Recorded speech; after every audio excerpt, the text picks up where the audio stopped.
If you're new to the PC community or trying to get into it and gathering information, or perhaps you've already built your first computer but want to understand more about your motherboard, this video could be very vital to you. And I think it's very important that everyone understands the motherboard, where things go, and how certain things work, and how to shop for one. So this can help in many different ways.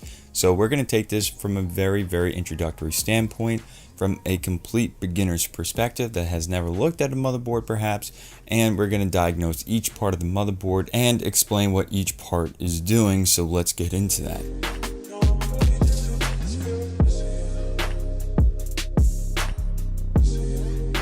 Hey, what's up guys, my name is JD from JD Tech here, and welcome back to the channel where we discuss PC passion, reviews, guides, mods, and more. So if you're into that sort of thing, consider subscribing and checking out the rest of the channel.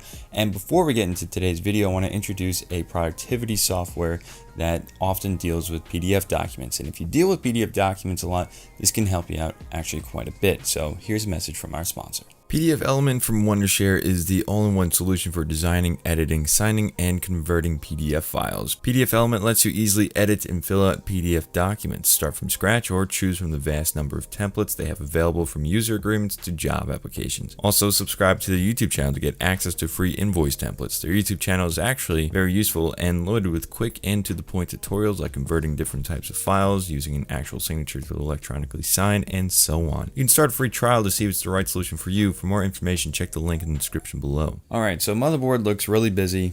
That's fine. We're just going to go through what we're looking at here and where things generally plug in, and kind of understanding the anatomy of a motherboard.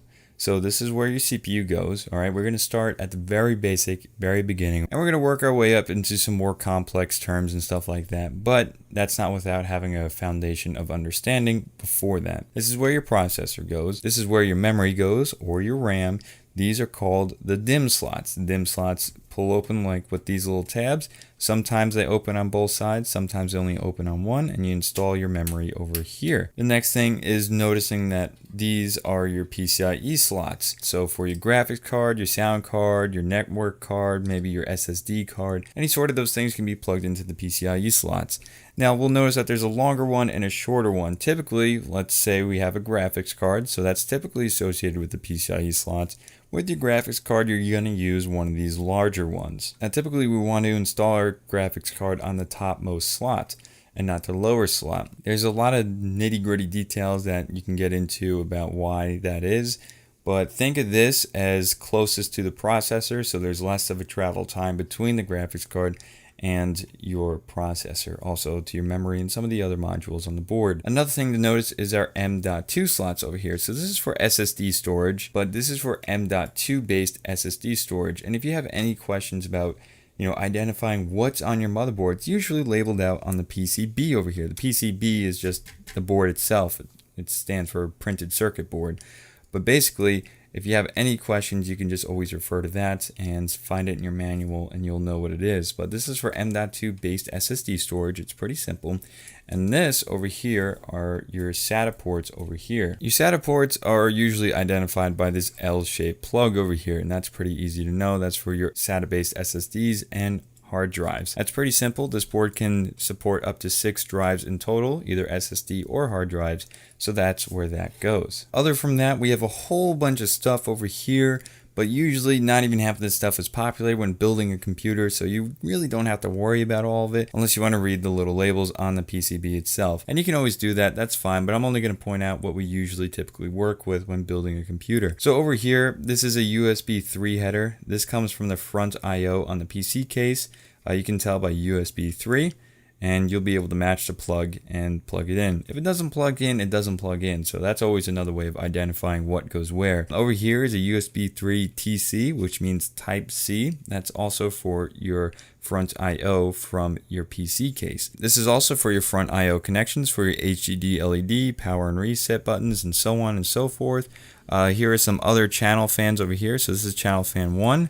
Channel fan 2, and this is also channel fan 3, or W pump, which means for your water pump. So this is compatible with water pumps, but you can use your channel fans for your water pumps as well over here. So because they're all 4-pin connections. Any of these 4-pin headers, yeah, these are called headers. Wherever we see pins coming out, we're just going to call them headers. Wherever you see a 4-pin header, you can use for either a fan or for a pump on an all-in-one liquid cooler. That's completely fine. If you wanted to plug in your CPU cooler fan on the channel header instead of your CPU fan, that's fine as well. Some boards have CPU fan 1 and CPU fan OPT, which means CPU fan optional, which gives you 2 separate plugs to plug in your CPU fan. So if you have one fan here and another fan there, obviously you would have separate control labeled in the BIOS. That's what it's going to be labeled as. So it does the same thing, it's just labeled differently in the BIOS, and that's all that really matters. Over here, Captain White, we're going to notice this is an RGB LED header over here, and a lot of the modern boards have this now. Some of the older ones do not, but it's also worth noting because now we have a lot of RGB LEDs coming to the market, like RGB LED strips and fans, so that's worth noting. Another important thing is that this is a 12-volt RGB header and not a 5-volt RGB header. 5-volt RGB headers are the latest and greatest in RGB connection, which means that you can individually address each RGB header, but you cannot plug in a 5-volt header into a 12-volt header or vice versa. Also, where you see the little 12V, the 12-volt, that means that's where you plug in the ground. The ground is labeled on the arrow for your RGB cable, so that's where you would plug it in. Over here you have your HD audio. This also comes your front IO, so that's also worth noting. A lot of this other stuff is typically not usually used, but over here we have USB 2.0 headers over here. Over here is where your audio is all handled, right over here, and usually we have a little shield in here. I'm not talking about the plastic over here. There's actually a built-in shield into the motherboard. You'll usually see like some line that goes down over here that usually is traced around in this region, and all that does is protect the audio from any sort of static or crosstalk that is coming from all the different components in the motherboard, because this is an open component. It's not sealed off, so that does have crosstalk going on, so having that shield is also nice. Anytime you see plastic over this part of the area, that means that there's definitely a built-in shield for the audio. We'll move on to audio in a second, but also some of the plugs over here. This is typically associated with your motherboard power connection. It's a 24-pin connector, and there's usually only one on most motherboards. So this one over here in the top left-hand corner is usually associated with your CPU power connection, and that's typically just an 8-pin connection over there. Sometimes there'll be 2 in case you have a really hefty processor with a lot of cores, but most of them use only a single 8-pin connection. Over here we have the rear I/O, and this changes sometimes. It's typically associated with some USB ports, some sort of output like an HDMI or DVI, and then Ethernet, and then the audio jacks over here. This is Wi-Fi. This is a neat little feature, but this is not available on every board, so that is very important to know. So this is usually the same. Some of the components on the back here, like the Wi-Fi, do change though. Now, if your processor has integrated graphics, some don't. Like some of the Ryzen chips don't have integrated graphics, so if you plugged in something here, you would not get anything outputted to the screen. So if you had a graphics card installed, you would plug your HDMI cord or whatever cord you want into there to get something out onto the screen. This goes directly to your processor, not your graphics card, so that's important to notice. And this is your VRM, which pretty much means voltage regulator module. So voltage regulator module controls the power going to your processor and also to the rest of your modules on the motherboard itself. You have a V-core portion that goes to the processor, and you have an SoC portion, which stands for a system on a chip, that goes to everything else like your chipset and your PCIe slots and everything else. So that's what you need to know. If you have a high-end processor and if you're trying to overclock, you want a lot of phases or a lot of these squares over here. If you're looking into a motherboard for overclocking, you want to make sure it has a good VRM and look for reviews that talk about the VRM and not what's just on the board. Also, we have heat sinks on the VRM, so that cools it. And one of the last things is the chipset. So the chipset you can think of as a different tier of motherboard. So let's use Intel, for example, the Coffee Lake 8th gen processors. So there's Z370, B360, and H360, I believe. All that means is that there's different tiers. The Z370 being the highest tier, which allows you to overclock. The different tiers just give you different abilities and features between the motherboards and what you can do with them. So if you don't have a Z370 board, you won't be able to overclock with the Intel chip.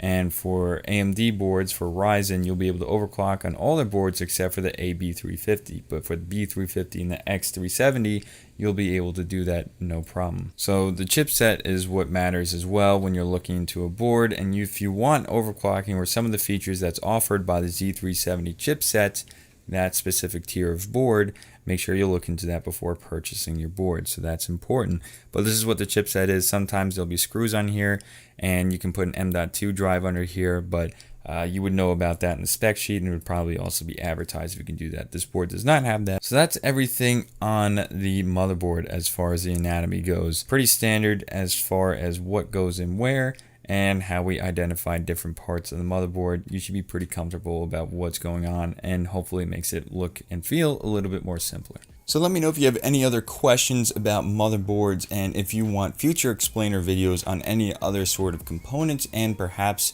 more in-depth conversations about motherboards like the VRM, the voltage regulator module, and overclocking, because that's important in case you're shopping around for that, and knowing which board to buy is an important decision, and it's not just aesthetics and certain features. I mean, sure, those things play a part in it depending on the consumer that's buying it, but those things are not the only thing to make a motherboard a good motherboard. There's a lot more to it.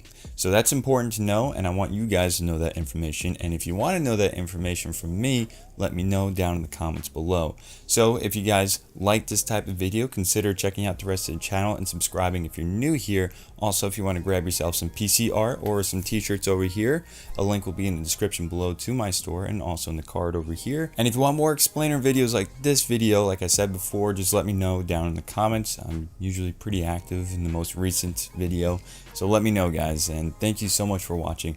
I'll catch you in the next one.